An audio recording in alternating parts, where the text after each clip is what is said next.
Bonjour à tous, aujourd'hui je vais vous présenter une recette de crumble aux pommes sain. Donc on va pas utiliser de beurre mais plutôt de l'huile d'olive ou de l'huile de coco pour celles qui préfèrent. Moi les deux me vont. J'avais de l'huile d'olive à disposition, c'est pour ça que j'ai utilisé ça. De la farine complète de préférence, moi j'en avais pas donc j'ai pris de la farine blanche que j'avais à la maison. Le but étant bien sûr de faire avec ce qu'on a, avec les moyens du bord et ne pas se priver parce qu'il nous manque un ingrédient, sachant qu'on peut le remplacer par autre chose. Du miel pour ne pas utiliser de sucre trop raffiné ou du sucre roux, de la cassonade et bien sûr de la cannelle. La cannelle pour moi c'est obligatoire quand je cuisine les pommes. Je sais pas pourquoi, mais en tout cas pour moi pomme cuite égale cannelle. C'est incroyable. Ensuite des pommes qu'on a cueillies. En fait quand on était un jour en session de pêche, pas très loin de la maison, on s'est rendu compte qu'il y avait des pommes qui tombaient et à chaque fois elles nous loupaient de peu. Et donc du coup je me suis rendu compte qu'il y avait un pommier juste au-dessus de notre tête et donc j'en ai cueilli quelques-unes. Bon, je n'ai pas pris énormément mais faut en laisser aussi pour les autres passants.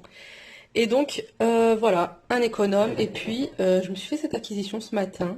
Je vais voir ce que ça vaut. C'est un coupe-pomme, ouais, pour faire des quartiers, puis enlever le milieu, le trognon, le rognon, le trognon de la pomme. Regardez-moi ces pommes, la différence de taille. Eh bien, j'en avais goûté une de cette taille-là, et je peux vous assurer qu'elles sont ultra sucrées. C'est incroyable. Elles sont super bonnes. Alors qu'on n'aurait pas l'impression, vu comme ça, de par la couleur et la taille, on a l'impression qu'elle est acide et pas mûre. Et ben pas du tout.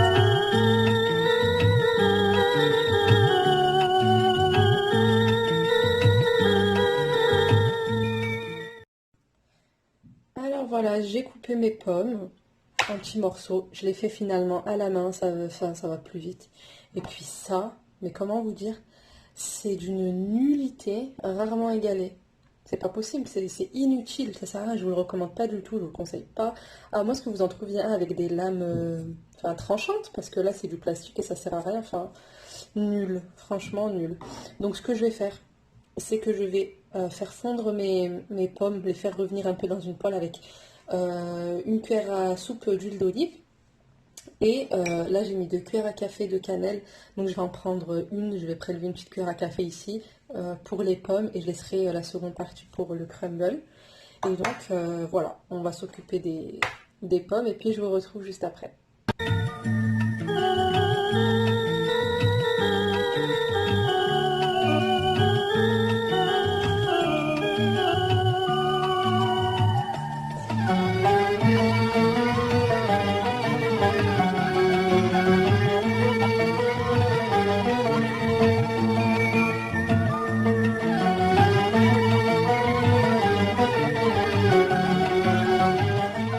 Donc, voilà, pendant que les pommes sont en train de cuire, je vais venir préparer ma pâte à crumble.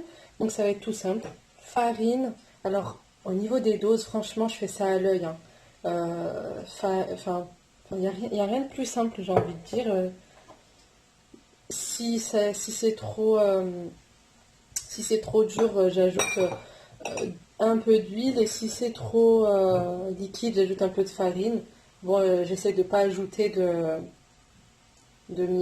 miel, bien sûr, hein. Le but n'étant pas de sucrer au maximum. Mais voilà, donc on commence avec un peu de farine. Le mieux, c'est de commencer avec un peu de farine et puis ensuite ajouter par tâtonnement.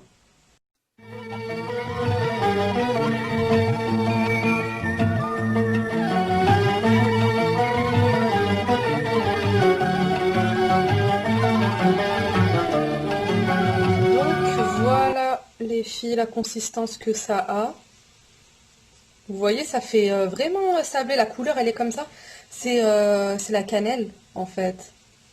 Et donc, voilà, ça a vraiment cette consistance sablée, similaire à un crumble classique avec du beurre. Sachant que j'ai pas utilisé tout le miel que j'avais prévu. J'avais prévu 3 cuillères à soupe. J'en ai mis simplement 2, je pense. Il m'en reste l'équivalent d'une bonne cuillère à soupe. Et voilà, pour l'huile, j'ai mis, je dirais, allez, 5 cuillères à soupe. Ouais, j'ai mis 3 grands filets d'huile d'olive. Donc voilà. Donc voilà, la cuisson des pommes, c'est bon. Donc j'ai essayé de laisser un, un peu plus cuire d'un côté que de l'autre pour avoir cette différence de texture. En fait, j'ai laissé bien cuire et avant de mélanger, donc pour que les pommes du dessus passent en dessous, j'ai laissé un petit moment et quand donc j'ai remué et que j'ai retourné comme ça, j'ai laissé moins longtemps parce que j'aime bien quand il y a cette différence de texture. Il y a des pommes fondantes et des pommes un peu plus croquantes. Et donc voilà pour ça. Là, le crumble il est prêt et donc on va passer tout de suite au montage. Et bien sûr, j'ai mon four qui préchauffe depuis le moment où j'ai commencé à faire ma pâte. J'ai allumé mon four à 200 degrés.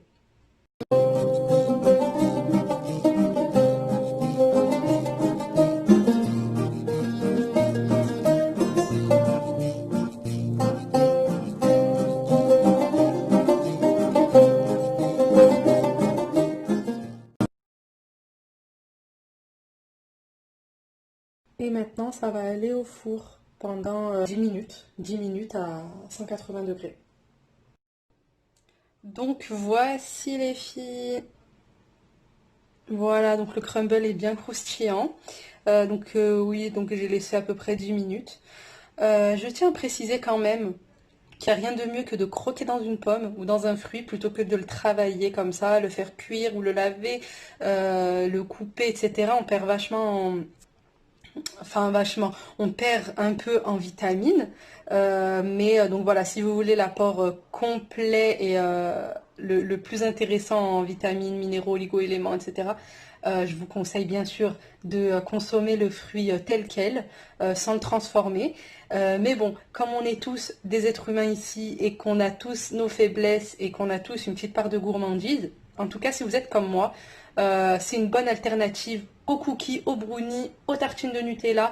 Donc on reste sur quelque chose d'assez sain, d'assez light si je puis dire, d'assez léger et qu'on peut consommer sans trop se dire mince, faut que j'aille courir juste après quoi. Voilà.